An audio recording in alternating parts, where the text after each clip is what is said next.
answer that I give everyone to ask me that question is, if you are determined to get there, then you will get there.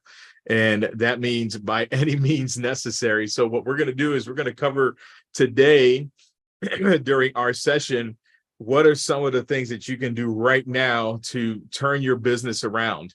And just a disclosure to everyone who's watching this, whether you're catching the replay, whether you're catching the live version of this, there's not going to be a secret pill in this, right? And here's what I mean by that.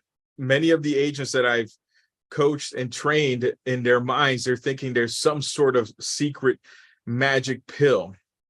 And here's the reality.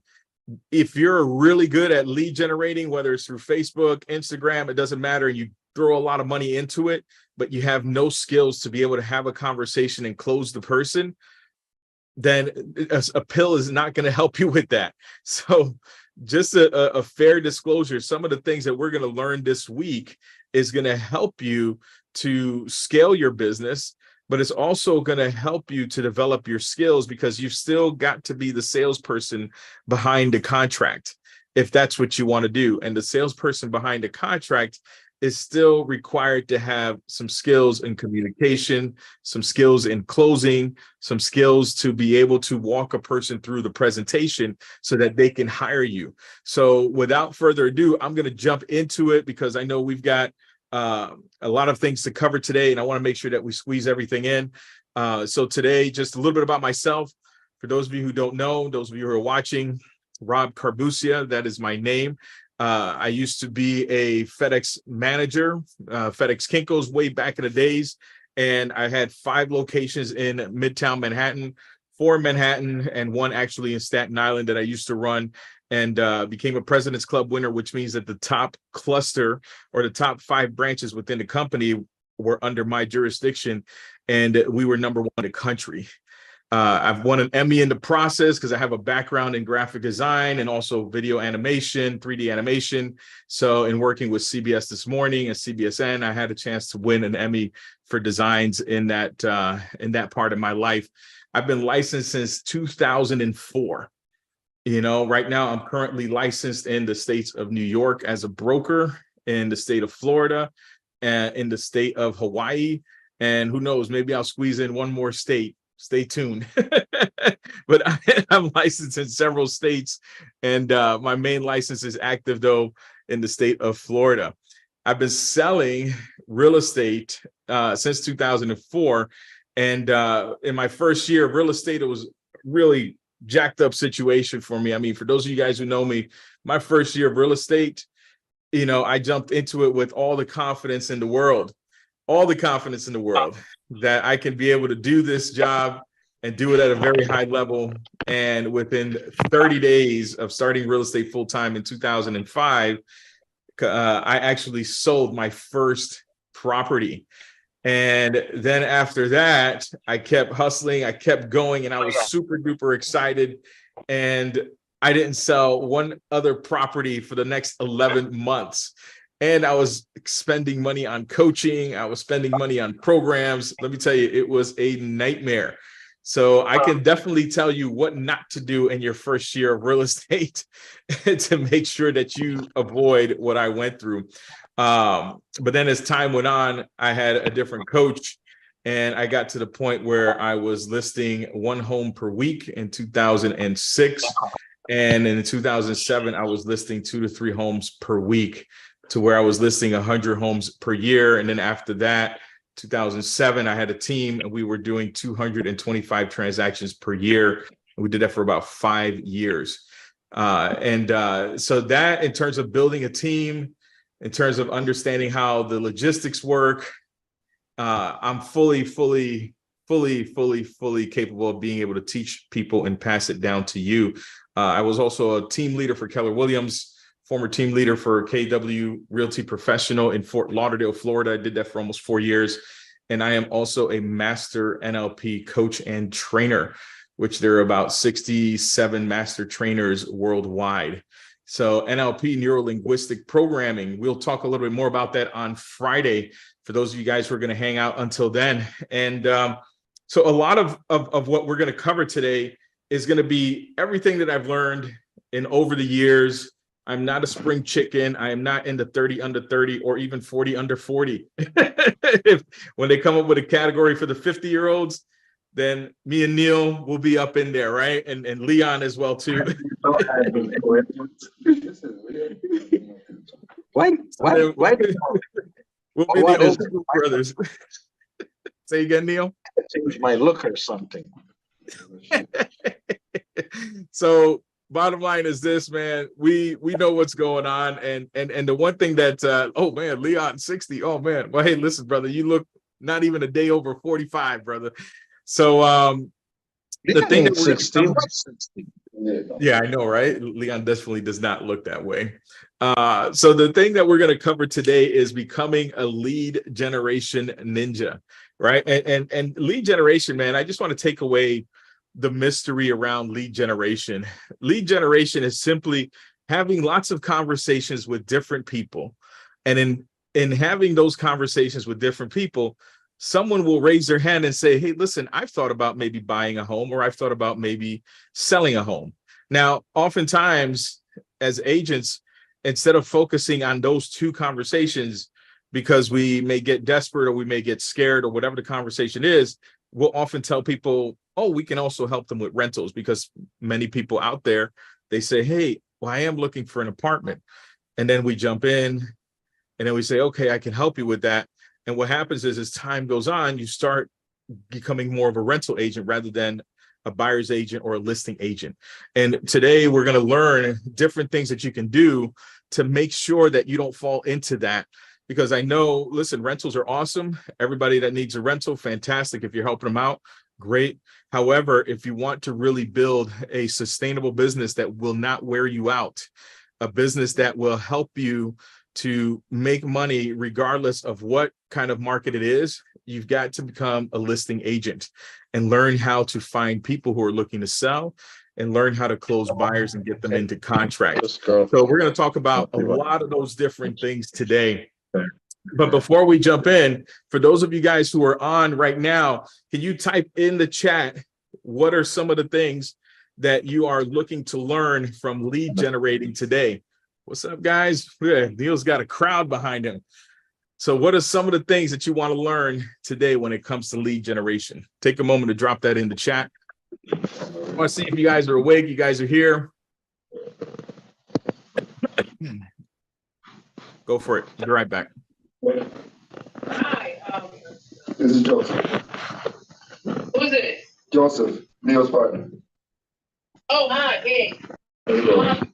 He's not there. I need to, He's on a conference call, so that's why I was taking oh him. my God, I need the password of the iOS so you can change me into the iOS later. Okay. All right. So what do we have in the chat here? Let's drop all our comments into the chat. What do we want to focus on specifically? What do you want to learn with regards to lead generation? Come on, guys. Holly, throw something in there. All right, so I'm going to just keep this ball rolling. So here's some of the things we're going to cover. Number one, this week, we're going to cover becoming a lead generation ninja. Also, okay, so Holly, you put in there becoming better at closing the client. Cool. So we'll definitely cover that this week. So this week's agenda is we're going to talk about becoming a lead generation ninja, which is today. Tomorrow, we're going to talk about fueling your body and fueling your business with Caitlin Saunier. And she is an Ayurvedic practitioner. So she works with a different level of fueling your body with nutrition, but also mindset and meditation. And it's a little bit different than what I typically do in terms of adding someone like that. But here's one thing I did notice is that if we're not taking care of our mindset and we're not taking care of our body, man, we're just running out of steam by the time it hits 11 a.m. in the morning. If you're anybody like that gets up at 5 a.m. in the morning, 5:30, 6 a.m. in the morning, and you start work, by the time you hit 12 noon, you're already 6-7 hours into your day. And sometimes you haven't even gotten started by that point and you're ready to take a nap. So we're going to come up with some different strategies on how to make sure we make the most of our bodies and our energy. So she's going to cover that tomorrow. Day number 3, we're going to have Tiffany White, who's going to be coming back to support us. And Tiffany, she is a marketing strategist that works with several real estate companies out there. And she's going to share what's been happening in the last 90 days and the last actually 60 days since our last challenge and what's changed, so that this way we can be able to implement those new strategies with technology and generate more leads. And then we'll get into the 7-figure real estate model, and we'll get into some NLP, neuro-linguistic programming conversations on Friday, so that this way we can be able to become better influencers and better closers. All right. Let me see what's here in the chat. Staying focused. Yeah, I'm with you on that one, Neil. Definitely. So here's a couple of things to realize. When we look at our schedule and our calendar, we've got to look at making sure that we have these key elements in our calendar. So if we have not done this, then this is the best time to do this. We are in the month of June. We're about to be in the month of July. We've got about another week, not even a week, this week. Next week, we start the month of July. So you have July, August, September, and then we have October, November, and December. So we are halfway through the year. We are in Q3. So the third quarter of the year is like basically being towards the last quarter in the Super Bowl, right? Or the last quarter, the last few minutes that are counting down for our business. Because the third quarter, that's where the majority of our business is going to be closing for this year.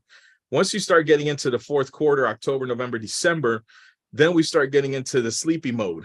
The sleepy mode is the holiday mode, right? If you have kids in school that are young, then they're going to be jumping into Halloween trick-or-treating mode in October. Then you have November, Thanksgiving, families flying in from out of town. And if you're the one that's hosting Thanksgiving, guess what? That's going to be about 1 to 2 weeks of cooking and preparation and taking care of things. And then from there, now we have December, which is Christmas, Hanukkah, Kwanzaa, and who knows what other holidays have been squeezed into the month of December. So it becomes a real hairy situation at that time.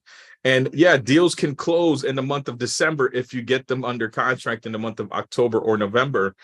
However, it just becomes that much tougher, and you have to work 2 to 3 times harder versus right now putting it and giving it everything you've got. So in everybody's calendar, you should have at least 3 hours per day minimum of lead generation time scheduled.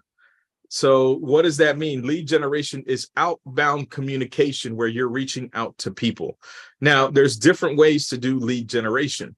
People can do lead generation through cold calling, warm calling, which is calling friends and family, past clients. Cold calling is calling expired listings and for sale by owners. And then you can do it through text messaging, SMS messaging. You could do it through Messenger, right? Through Facebook Messenger or Instagram. If there's people that you've connected with on Facebook or on Instagram, you can always send them a DM and start to build a relationship that way. So those are some of the other ways you can do it. You can do it through marketing, through farming. But here's the one thing. When you do lead generation through farming, which is sending out postcards, the main thing that we have to realize is that sending out postcards can take up to 1.5 years before you start getting a return on your investment. And the best way to accelerate the process is by following up with a phone call right after you have sent out the lead generation postcard. So after you've sent out the postcard, a week later, give the neighbor a call, ask them if they received the postcard, ask them what did they get. And if they have any questions whatsoever, feel free to give you a call. So you can create value that way during the conversation. But that is the most effective way to do farming. Other ways of lead generation would be open houses. Open houses, if you don't have a listing right now, I'm sure there's plenty of agents that are experienced in your office that are constantly taking listings and could use some support around the open houses that they're hosting. So if you are brand new in this business, first thing I would do, get to know some other agents and start jumping into some open houses. If you are new to a market and new to an area, the first thing I would do, start jumping in and getting some open houses. And you would be surprised how many buyers will come through if you do it correctly. So making sure that you have time allocated for lead generation is key, which is outbound communication. The next thing is lead follow-up. And one last thing before lead generation, I cut that off or I move on to the next one. With lead follow-up, with lead generation, the one thing that you want to make sure is to pay attention when you're getting the phone answered. Every area is different. Whether you're in a metropolitan area, in the suburban or suburbs, usually in the metropolitan area, most people are working 9 to 5, and then they have commuting an hour before, an hour after. And in the suburbs, most people are driving back and forth to work, so you might catch them while they're in the car. So times that have become very, very popular between 4 to 6 p.m. or 5 to 7 p.m. in the evenings, Monday through Thursday, and then Saturday mornings 10 to 12 and Sundays 4 to 6 p.m. are really good times to reach out to people if you can't get them from 8 a.m. to 11 a.m. in terms of lead generating. So you've got to see what is it that works best for you, because the ultimate goal is to at least contact anywhere between 7 to 10 people per hour, which should give you at least 20 to 25 people per day. And then at the end of the week, you should have at least 125 people that you've spoken to. And from there, we move on to leads. So what are leads? Who can define for me that's on here right now what a lead is? What would you say a lead is? Anyone? Neil, Leon, Holly?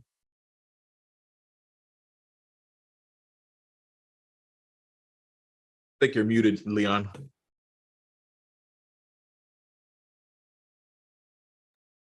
Now, I Okay. only half heard you. My jealous car was taking over. Could you repeat the question?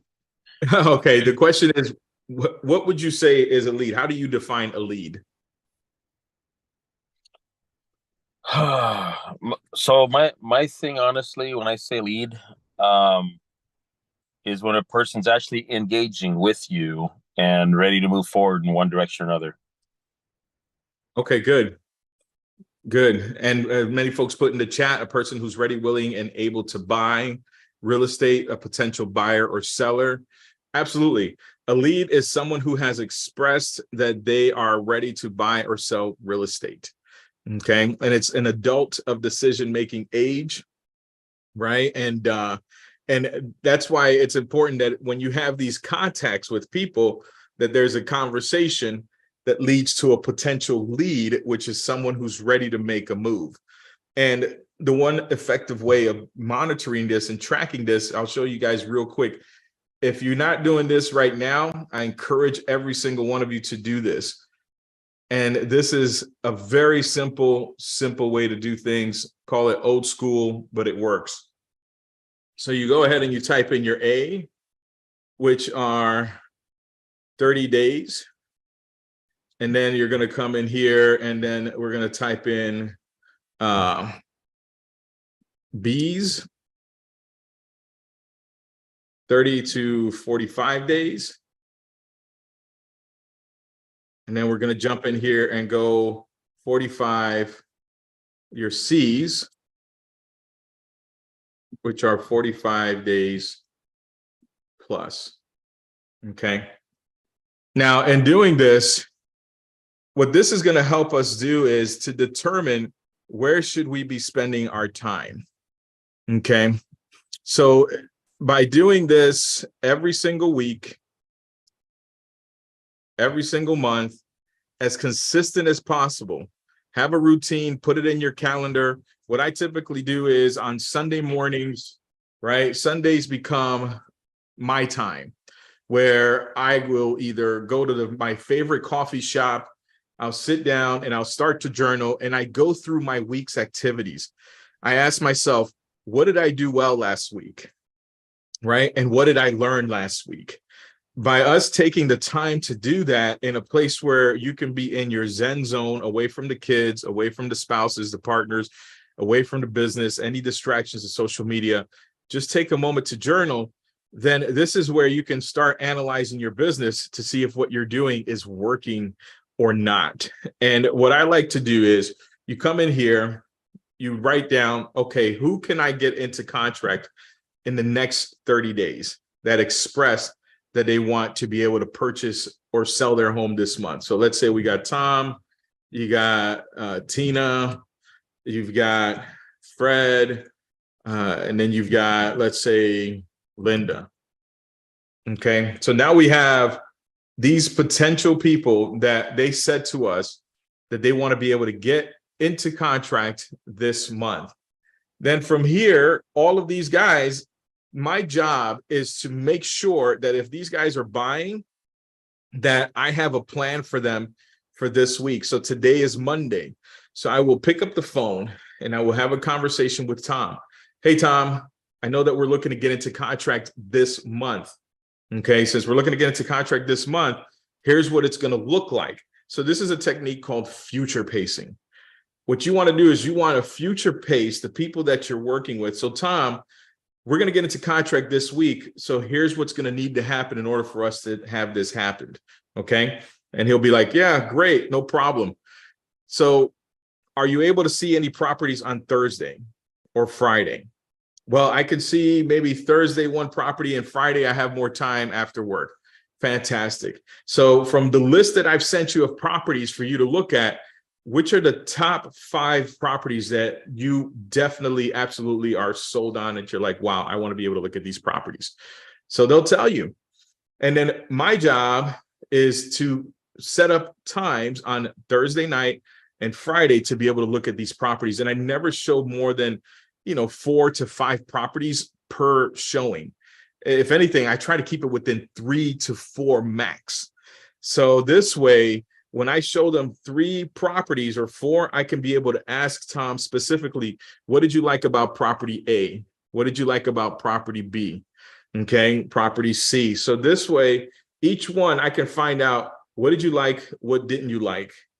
And after I've shown them property A, can we begin negotiations?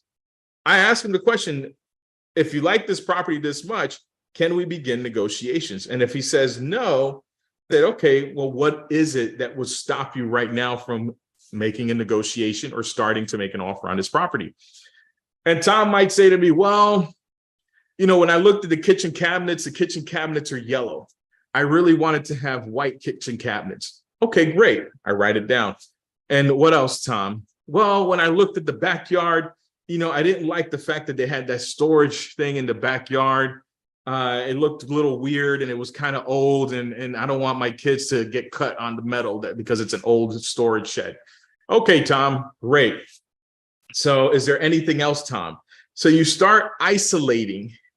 This is what we call isolating what the issues are. And then Tom will tell us, well, you know what? And the price, I think the price of $400,000 is just way too much money. So then here's where the skill comes in. So Tom, let me ask you a question. If we have the cabinets painted and we eliminate the shed in the back and we get a price that's attractive to you, would you be ready to move forward with this property? And at that point, Tom should either say, well, yeah, definitely, or he'll give us another objection. And this is a routine that we have to do with every single buyer that we work with, every single property that we're working with, until we get them to the point where Tom says, well, yeah, if you could take care of all those things, heck yeah, I'll move forward with this property. Great, Tom. So what price would you like to begin negotiations? And that's the close right there. Now, let's pretend that Tom says, well, property A, I don't like. Okay, so you don't like property A whatsoever? Okay, great. You grab the piece of paper, the MLS, you crumple it up in front of them, and then you just throw it in the garbage or you throw it in the floor of your car, whatever the case might be. So now we have 2 properties left, or 3. and you do the same routine with each and every single showing. Because what we want to do is, out of these 3 to 4 showings, Tom should be walking away with an offer already being submitted. If we did a good job pre-qualifying, that is what will happen. So we now do that with Tom, we do that with Tina, and let's pretend that Fred is an actual listing. So now the question with Fred in this situation is, Fred, are you ready to get your home sold? Are you ready to get your home on the market? Because these are leads and leads that I'm following up on. Great. So Fred is ready to get the ball rolling. So when's a good time for us to meet Fred? I have some time today, Wednesday at 3 or Thursday at 4. So that technique is called a single bind. You always want to be able to give people 2 options and close them for an appointment. And then at that point, I always jump into the pre-qualification script with Fred. So Fred, I'm looking forward to seeing you Thursday at 4 p.m. So Fred, if what I say makes sense and you feel comfortable and confident that I can sell your home, are you ready to list your home with me when I see you Thursday at 4 p.m.? And at that point, if he's ready to rock and roll, it should be a yes. If he has questions, or if he's in some sort of a doubt, or he's not ready, or whatever the case might be, then he'll say maybe, not sure. Okay, let's see what you have to say. And that's okay. What we want to do is we want to see where this person is at. And if you want to get the pre-qualification script, we can, everybody who's in coaching, you guys have access to a pre-qual script. I can be able to send that out to you guys and even upload it into the Facebook group if you want it or if you need it. So now that I've done that with Fred, I know that at least this week I can get Tom and maybe Tina under contract, and then I can get Fred listed. But this happened because I was focused. Okay, so right here, focus. Because I know that there could be someone over here that's a B. This is Susan. And this is Timmy, right? And then here we have Brenda. So we have our 30 to 45 day people. And then you'll have your 45 to 60 day people. Go ahead, Leon. So my question comes on this. A lot of times when it comes to listing, we know the house isn't ready to go on market right now. So when we're using that technique, what are you going to suggest as far as the lead time they're going to need for their house to be ready to go on market? I mean, I know we want to lock them down and get the commitment part of it, but you know, like I said, very few houses are ready right now to go. Okay. No, great question. So here's the thing. If this is a lead follow-up for somebody who said to me that they are ready within 30 to 45 days or 30 days. Now, if the person is not ready yet, then obviously the next question is, well, what can I do to help? What can I do to help you get ready? What's getting in the way or what's stopping you from being ready? Let's talk a little bit more about that. And oftentimes you'd be surprised. A lot of people may say, well, you know what? We still want to do some renovations on the house, right? That's like the number one objection that they may give you. You know, we want to be able to paint the house. We want to be able to upgrade the bathroom. We want to be able to repair the door. We want to be able to do all those things. What I like to do, Leon, and I encourage everyone to do this as well too, is you start making what we call is a punch list. All right. So now here's your punch list. We're getting old school here, Leon. Right? What's your punch list? Your punch list is, okay, so you want to paint. Okay. And what else? You need to clean. What else? You need to repair. Okay. What else do we need to do? I don't know. It could be repair.